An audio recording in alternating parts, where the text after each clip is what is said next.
So now it's time to do some bump maps. Now to get the bump map, my first instinct is to use the speckle. So what I'm going to do is just create a bump map and put in a speckle. That looks kind of small, so I'm going to actually bring up the speckle parameters to maybe like about 2 or so, maybe even a little bit higher. And also this bump map seems really intense. In fact, let's do a quick render here, see what it looks like. Yeah, he's Mr. Stone. Okay, so let's bring that way down. I'm going to bring it down to maybe 5 or 6. Get a quick render. It actually doesn't look too bad. If I want to get close here, let's get really close. See what it looks like up close.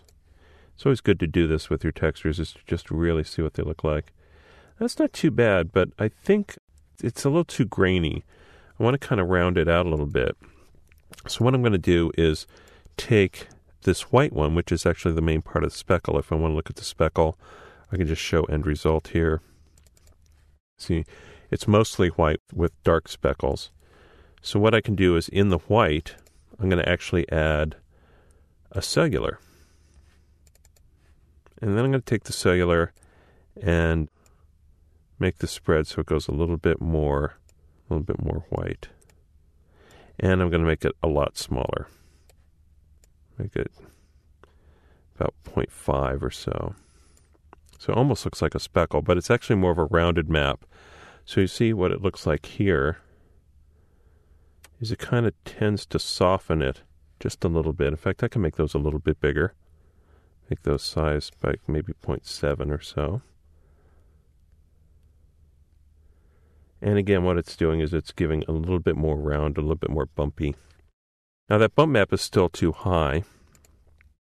So what I'm going to do is just bring it down. Again, you just want just enough to give a variation in the skin surface. You don't really need it to be all that intense.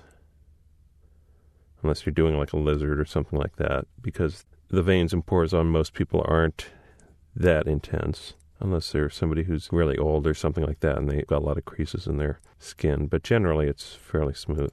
Now the last thing we need to do is create some specular level. So for the specular, let's go ahead and just amp up a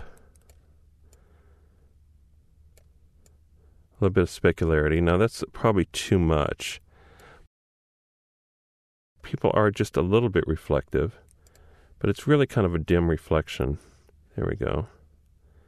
It's a little too plasticky. Again, what you're trying to do is get it so he has a healthy glow. Especially you can kind of see it along the nose here.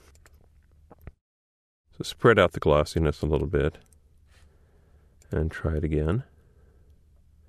Now I could be using active shade here, which might be a good idea. So let's go ahead and do an active shade. That'll kind of update us as we work. Okay. Now on the specular level, let's go ahead and give it a little bit more specularity. And for this, I'm going to add a noise. Now if you can see what this looks like, I'm going to actually bring up, it's going to show up here. But you really want it a lot smaller, so let's make it about 2.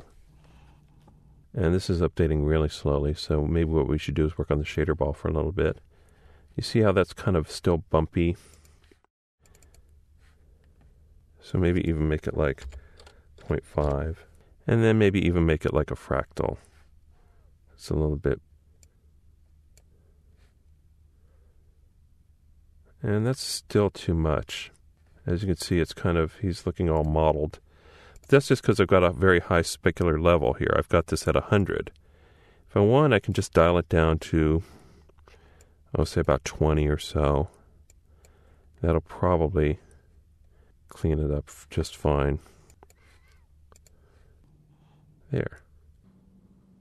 So that's a pretty good looking skin. Now we can probably tweak this a lot more.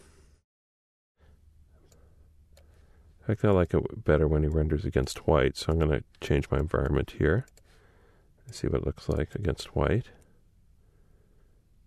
There it goes. Looks a lot better. So that's a pretty good skin.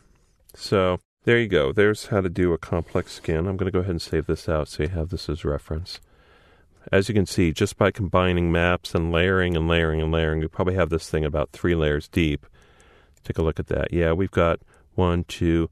Yeah, we've got it as much as 3 layers deep. So it can really make your maps come alive, just adding more and more detail.